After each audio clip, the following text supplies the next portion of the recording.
سلطانه الحميد. أعوذ بالله من الشيطان الرجيم. بسم الله الرحمن الرحيم.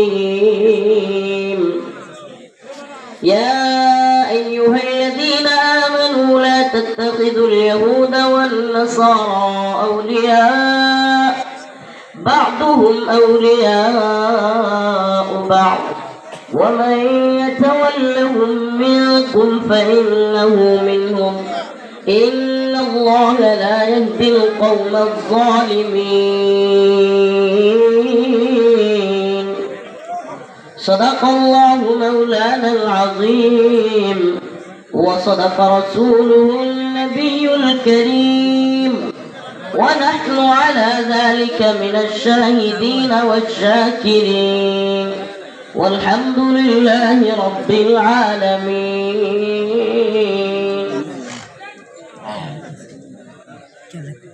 হামিদপুর পূর্বপাড়া মসজিদ শালদিঘা শ্যামগঞ্জ পূর্বতলা নেত্রকোনার উদ্যোগে আয়োজিত আজকের এই ইসলামী সম্মেলনের সম্মানিত সভাপতি, সম্মানিত উলামায়ে কেরাম, মুরব্বিয়ান আযম, প্রিয় যুবক ভাইরা, পর্দানশীল শ্রদ্ধেয় মা ও বোনেরা, আল্লাহ রাব্বুল আলামিনের দরবারে অসংখ্য অগণিত শুকর ও সুজুদ যে মহান রব্বুল আলামিন আপনাকে আমাকে এই বৃষ্টিময় দিনেও কোরআন সুন্নাহের কথা বলার এবং শোনার জন্য তৌফিক দান করেছেন। সেজন্য অন্তঃস্থল থেকে কালিমাতুশ শুকর আদায় করে বলে আলহামদুলিল্লাহ। প্রিয় উপস্থিতি, গত 2 দিন যাবতই ঠান্ডা, জ্বর, গলা ব্যথায় ভুগতেছি। আজকে এই প্রোগ্রামে শরীর হতে পারবো এটা ভাবতেও পারি না। বিগত 2 দিন যে প্রোগ্রাম ছিল বৃষ্টির কারণে এক তো হয় না, দ্বিতীয়ত নিজের মাযুরাতের কারণেও যেতে পারি নাই। আজকে আসতে পারছি আলহামদুলিল্লাহ। অল্প সময় কয়েকটা কথা বলবো। আমার মাঝে মাঝেই গলা ব্যথা এবং বিশেষ করে মাথা ঘোরা মাঝে মাঝেই। এটার কারণ হচ্ছে 2 দিনের ঠান্ডা জ্বরে খাওয়া দাওয়ার যে ঘাটতি, খাওয়ার রুচি না থাকা, এগুলোর কারণে হতে হচ্ছে। আমার জন্য খাস করে দোয়া করবেন। এগুলো হঠাৎ করে সিজনাল বৃষ্টি হলেই তা হয়, ঠান্ডা জ্বর সর্দি এগুলো প্রায় হলেই হয়। তা আমিও আপনারা যারা অসুস্থ তাদের জন্য দোয়া করি, আমাদের জন্য দোয়া করবেন। অল্প কয়েকটা কথা বলবো। মুসলমানদের শত্রু কারা, মিত্র কারা? বিষয় কি? এই একজনে একটা কাজ করবে, 10 জনে মিলে ঠিক করবে। এটা কি রোজ? এটাতে কি হবে? কেউ কথা না বলে এবং কেউ আগবাড়ায় কিছু করতে না চায়, একবারে সুন্দর একটা পরিবেশ, নিস্তব্ধ একটা পরিবেশ বজায় রাখার চেষ্টা করবে।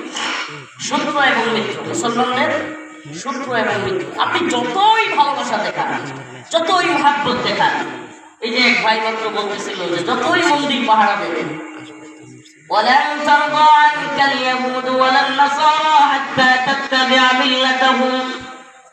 আল্লাহ রাব্বুল আলামিন বলেন তোমাদের ব্যাপারে তারা ততক্ষণ রাজি খুশি হবে না হাত্তা তাতাবিআ মিল্লাতাহুম, যতক্ষণ না ভাববে তারা তোমরাও তাদের জাতি ভাই, ততক্ষণ পর্যন্ত এরা আমাদের প্রতি রাজি খুশি হবেই না। যতই আপনি পাহারা দেন, যতই বলেন পাহারা দেওয়ার কথা, যতই তাদেরকে আগলায় রাখেন, সত্যি কথা বলবেন। আমাদের আঞ্চলিকভাবে বিভিন্ন বাড়ির পর পর, বিভিন্ন গ্রামের পর পর সনাতন ধর্মী হিন্দুরা আছে না নাই? আছে। কবে কোন দিন আমরা হামলা করছি? হামলা করিনি, করছি আমরা। এই যে এত বছর গেল, হিন্দুদের পক্ষে সরকার গেল, কত হিন্দু ছেলেরা কত ধরনের কথাবার্তা রাসূলকে নিয়ে, ইসলাম নিয়ে বলল। আমরা কবে কোন দিন আমাদের পাশের বাড়ি গিয়ে ভাবছি করছি? সারা দেশে আপনাকে আমি একেবারে প্রমাণ সহ বলে দিব, আপনি সারা দেশে হিন্দুদের বাড়িঘর ভাঙচুরের ঘটনাগুলো যাচাই করেন, প্রমাণ পাবেন এগুলো প্রত্যেকটাই রাজনৈতিক কোনো না কোনো কিছুর কারণে ভাঙচুর হয়েছে। একেবারে কাছের প্রমাণ দিয়ে শুরু করি। নেত্রকোনায় ইসকন মন্দিরে হামলা, এটা কি মুসলিমরা হিন্দুদের মন্দিরে গিয়ে ধর্মীয় উস্কানির কারণে, ধর্মীয় দাঙ্গার কারণে করেছিল, নাকি ওখানকার স্থানীয় ঝামেলার কারণে হয়েছিল? এটা অনেকে জানে না। এমনকি যারা ভাঙচুর করেছিল তাদের মধ্যে অনেক হিন্দুরাও জড়িত ছিল। প্রমাণ নিয়ে দেখেন না আপনি, ত্রিপুরা ইস্কন মন্দিরে হামলা, এটা ঐতিহাসিক ঘটনা। এখনো প্রমাণ নিয়ে দেখেন আপনি, মামলার আসামি এবং ওখানে যা যা হয়েছিল তাদের মধ্যে কারা ছিল। তাইলে এটা কি ধর্মীয় দাঙ্গা, নাকি আঞ্চলিক ভাবে অনেক সময় আমরা তো মুসলিমরা মারামারি করে কিনা, ঝামেলা হয় কিনা, এই ঝগড়াঝাটিকে ধর্মীয় ভাবধারায় নিয়ে যাওয়া, ধর্মীয় লেভেল লাগাই দেওয়া, এটাই কি পুরো বাংলাদেশে করছে। সাল্লার ঘটনা নেত্রকোনা থেকে শুরু করলাম, এখন যে সাল্লা, সুনামগঞ্জের সাল্লা, সাল্লার সেই ঐতিহাসিক ভাঙচুর, যেটা শেখুল হাদিসের নামে, যে ওনার দলের লোকেরা, ওনার বক্তরা গিয়ে হিন্দুদের ঘর বাড়ি আক্রমণ করছে। দিন শেষে জানা গেল স্বাধীন মেম্বার, আওয়ামী লীগের একটা মেম্বার ছিল, নাম কি? স্বাধীন মেম্বার। আমি এগুলো মুখস্থ রাখছি কোট করে, প্রত্যেকটা তথ্য আমাদের কাছে আছে।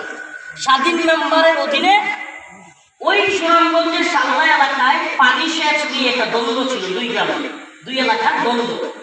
এটা কি পানি সেচ মানে, সে কি করে ওই পানিটাকে আটকে রেখে মাছ চাষ করে এবং ওখান থেকে মাছগুলো মাইরা বিরাট একটা টাকা পায়। এই কারণে পানি দিতে চায় না। এটা নিয়ে দুই দলে বিভক্ত হয়ে মারামারি লাগছে। সে সুন্দর ধর্মীয় যারা আছে তাদেরকে উস্কায়া দিয়া ওই বাড়িতে, হিন্দু বাড়িগুলোতে হামলা করেছে, তার নিজের স্বার্থ হাসিলের জন্য। আওয়ামী লীগের মেম্বার আমাকে বলে, এটা কি কোনো ধর্মীয় দাঙ্গা, নাকি রাজনৈতিক কিংবা ব্যক্তি স্বার্থ চরিতার্থ করার কারণে হয়েছে? এমন অসংখ্য, বিবাড়িয়া, নাসিরনগরের কথা বলতে পারবো, ভুলার কথা বলতে পারবো।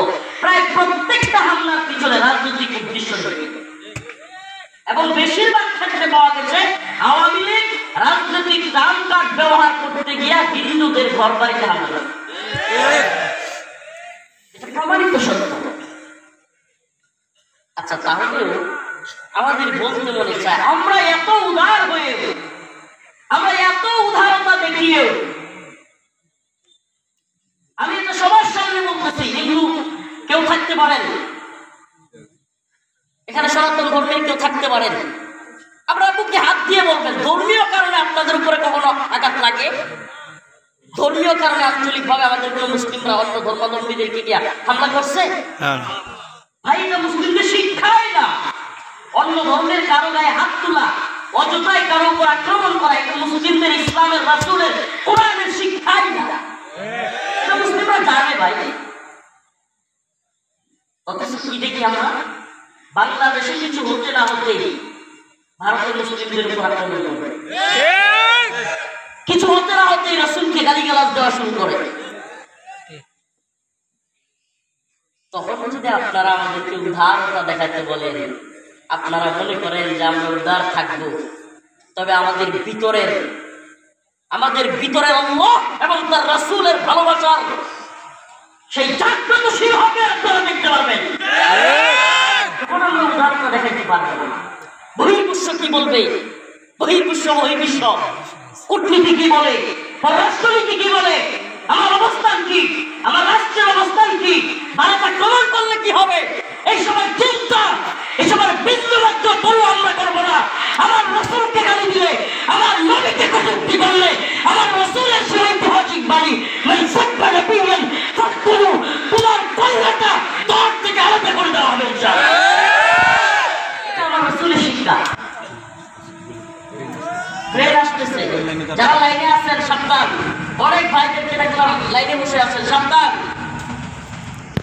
এই মাহফিল কেন্দ্রিক কোনো দুর্ঘটনা যেন না ঘটে, এখানে আপনাদের ভলান্টিয়ার দরকার ছিল এবং কাউকে ট্রেনের লাইনে বসতে না দেওয়া উচিত ছিল। আল্লাহ না করুন একটা দুর্ঘটনা ঘটলে এটা মাহফিলের বদনাম হবে।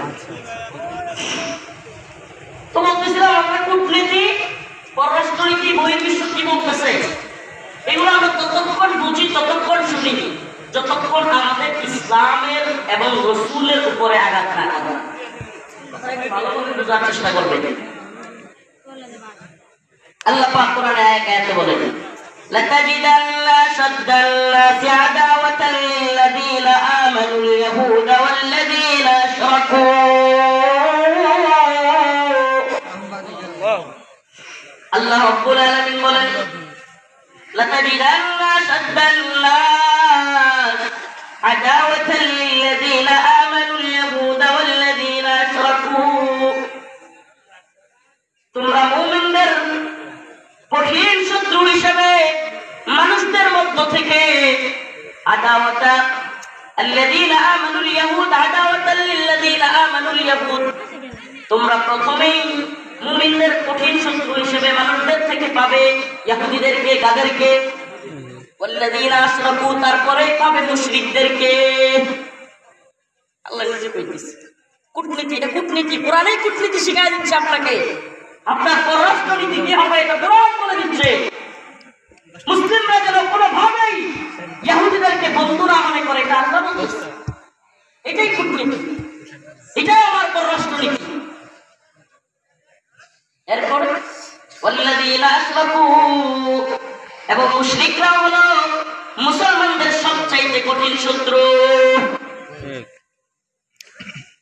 আমাকে বলে আল্লাহ পাক 1500 বছর আগে বলছেন, বর্তমান পৃথিবীতে মিলায়া দেখেন তো মুসলিমদের উপর সবচাইতে বেশি নির্যাতন যে দুটা দেশ করতেছে, যে দুটা ধর্মের লোকেরা করতেছে, যে দুইটা জায়গায় হচ্ছে, আসলে দুইটাই কোরআনের সাথে আমরা মিলে আছি। একটা জায়গা হলো ফিলিস্তিন, একটা জায়গার নাম কি? ফিলিস্তিন। একটা জায়গার নাম ফিলিস্তিনে মুসলিমদের উপর কারা নির্যাতন করতেছে? এত ধর্ম কি পাইছেন? আল্লাহর আয়াতের সাথে মিলাইছেন? পৃথিবীর সবচেয়ে বেশি মুসলিমদের উপর নির্যাতন হয় একটা জায়গার নাম ফিলিস্তিন। নির্যাতন করছে কারা? আরেকটা জায়গার নাম কাশ্মীর। আমাকে বলেন মুসলিমদের গণহত্যা, গণধর্ষণ, বিয়ের দিন বিয়ের পিঁড়ি থেকে তুলে এনে মুসলিম মেয়েকে একেবারে গ্রুপ ধর্ষণ করে তারপরেও ওদেরকে কারাগার থেকে ছেড়ে দেওয়া হয়, ওরা মিষ্টি বিতরণ করে। আমার খেয়াল আসছে এরা এগুলো করতেছে। তো দুইটা জায়গায়, একটা কাশ্মীর, একটা ফিলিস্তিন। আল্লাহ পাক কোরআনে বলে দিয়েছেন মুসলিমদের সবচেয়ে গভীর শত্রু হিসেবে তোমরা পাবে ইহুদি এবং মুশরিকদের। এটি পররাষ্ট্র। আল্লাহ পাক আমি যে আয়াতে কালিমা তেলাওয়াত করি এটা কি বলতেছে? ইয়া আইয়ুহাল্লাযীনা আমানু লা তাত্তাখিযুল ইয়াহুদা ওয়ান নাসারা আউলিয়া। হে ঈমানদারগণ, লা তাত্তাখিযুল ইয়াহুদা ওয়ান নাসারা আউলিয়া, তোমরা ইহুদি এবং খ্রিস্টানদেরকে বন্ধু বানায়ো না। অনেকে বলে হুজুররা কূটনীতি করে, পররাষ্ট্রনীতি করছে। হুজুররা পররাষ্ট্রনীতির কথা বললে, কোরআন সুন্নাহর কথা বললে, কোরআন সুন্নাহ আবার কিসের কূটনীতি, কিসের পররাষ্ট্রনীতি? এ ধরনের সুশীল বুদ্ধিজীবীর অভাব নাই। কিন্তু বাস্তবতা কি? আল্লাহর কোরআনে পররাষ্ট্রনীতি, কূটনীতি আছে না নাই? আছে না নাই? সুবহানাল্লাহ। আল্লাহ পাক নিজে বর্ণনা করতেছেন, ইয়া আইয়ুহাল্লাযীনা আমানু লা তাত্তাখিযুল ইয়াহুদা ওয়ান নাসারা আউলিয়া বা'দুহুম আউলিয়াউ বা'দ ওয়া মান ইয়াতাওয়াল্লাহুম মিনকুম ফাইন্নাহু মিনহুম ইন্নাল্লাহা লা ইয়াহদিল কওমায যালিমিন।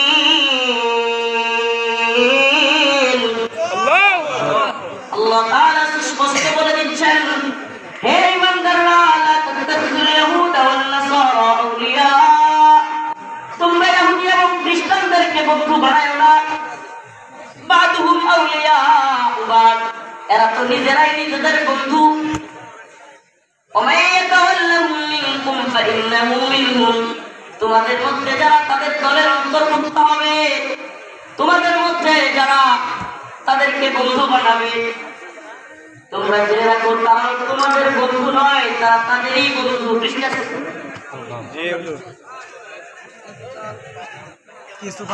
একেবারে এই বৃষ্টির দিনে খুবই আলাদা হয় না।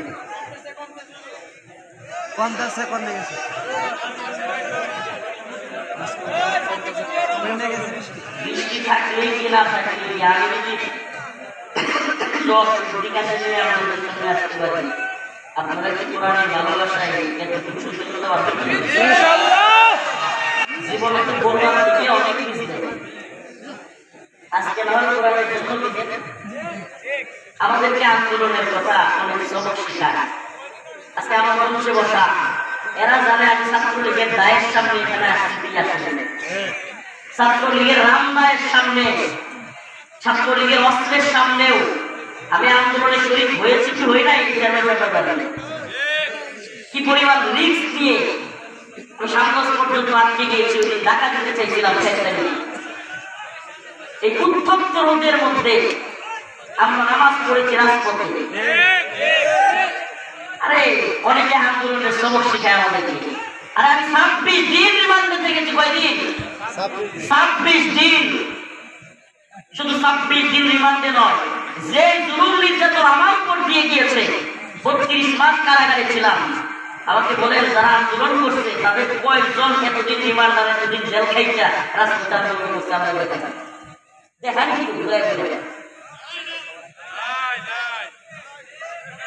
খুব কম পাবেন, হাতে গোড়া 2-4 জন যারা দীর্ঘদিন জেল খেটেও জালিমের বিরুদ্ধে বজ্র হুঙ্কার দিয়ে ময়দানে নেমেছে। আল্লাহ, আমরা একমাত্র আল্লাহকেই ভয় করি, কোনো জালিমকে নয়। আমাদেরকে অনেকেই বলে আন্দোলনের সময় করেছিলাম, সব তারাই করে ফেলছে। আমি তো ওই দিন কথায় কথায় বলতেছিলাম যে অনেক সমন্বয় কিন্তু অনেক যুবক যেগুলো আন্দোলন করেছে, আলহামদুলিল্লাহ এদের জজবা আছে, ভালো কথা। কিন্তু এগুলো বছরকে বছর কারাগারে থাকলে না, রিমান্ডে থাকলে পাত্রকে পাত্র পছন্দ আছে। দেখে এত সহজ না ভাই। আপনি বছরকে বছর মাসকে মাস জেলে থাকবেন, রিমান্ডে থাকবেন, বের হবেন, আপনার উপর গোয়েন্দা নজরদারি থাকবে। আমাকে পূর্বদলা থানার ওসি সাবধান করেছে নারায়ণ জন্য, আমার থানা। শুধু তাই নয়, আমাকে উপর থেকে গোয়েন্দা সংস্থা থেকে ফোন দিয়েছে, হুজুর সাবধান। কারণ তাদের ভয় একটাই, পুরা হেফাজত মোদি বিরোধী আন্দোলনে নামে নাই, আমাদের কথা রাখছে। কিন্তু এই পুলা মানে নাই, নেমে গেছে। এদের ভয় একটাই ছিল যে এই লোককে আবারও হেফাজত না নামলেও নিজে নিজে নাই মজা, ও পুরা ছাত্র সমাজ তার পিছনে নাই মজা। এই ভয় ছিল। আমাকে উপর থেকে গোয়েন্দা সংস্থা থেকে ফোন করে আমাকে হুঁশিয়ার করা হয়েছে, আমাকে আমার থানার ওসি আমাকে সাবধান করেছে। অথচ তারপরেও আমরা ময়দানে আলহামদুলিল্লাহ ছিলাম। এগুলো বলতাম না, বলার প্রয়োজন ছিল না, কিন্তু অনেকগুলো ফুসা দেয় আমাদেরকে জানতে চায়। সুবহানাল্লাহ ওয়া বিহামদিহি। আল্লাহ কসম আল্লাহর, কসম আল্লাহর, আমরা একমাত্র আল্লাহকেই ভয় করি। পৃথিবীর কোন তাগুত জালিমকে ভয় করে আমরা কথা বলি না। তাতে কি হয়ে যাবে? আরে এই পৃথিবীর সমস্ত তাগুত জালিমদের ক্ষমতা এতটুকুই যে আমাকে ফাঁসি দিতে পারে। এই পৃথিবীর সমস্ত তাগুত জালিমের ক্ষমতা এতটুকুই যে আমাকে মেরে ফেলতে পারে। আরে লাওয়াদিতু আল আযওয়া ফাউতাল তুম্মা আযওয়া ফাউতাল তুম্মা আযওয়া ফাউতাল। আরে আমার রাসূল যে স্বপ্ন দেখতেন যে আল্লাহ আমাকে একটা জীবন দিয়েছেন, আমার মনে চাই আমি যুদ্ধ করি, আবার শহীদ হই, তুম্মা আযওয়া ফাউতাল। আয় আল্লাহ, আমি আবার যুদ্ধ করে আরেকটা জীবন দিলে আবার শহীদ হই।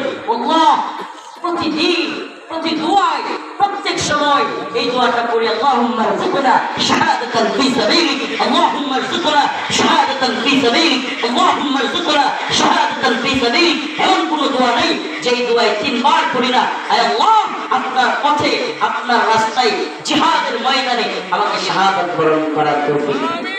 আমিন। আরে যেই দোয়া আমরা করি, যেটা আমাদের তামান্না, এটা দোয়া আমাদেরকে দেখায় লাভ আছে। এই জায়গায় আন্দোলন এই ভাইকে নিয়ে করছিলাম তো, এরা জানে কি অবস্থাটা হয়েছিল। আমি আসার পর আলহামদুলিল্লাহ অনেক সাহসী যুবকদেরকে এখানে এসে দিয়েছে। আলহামদুলিল্লাহ আর অনেকে এখানে আছে। আসিলেন? আসিরে ভাই আসি। এই যে আমরা আপনি চিন্তা করতে পারেন, আমি মোটরসাইকেলটা শ্যামল বাজারের ওই দিকে আসতেছি, 40 বছর রান্না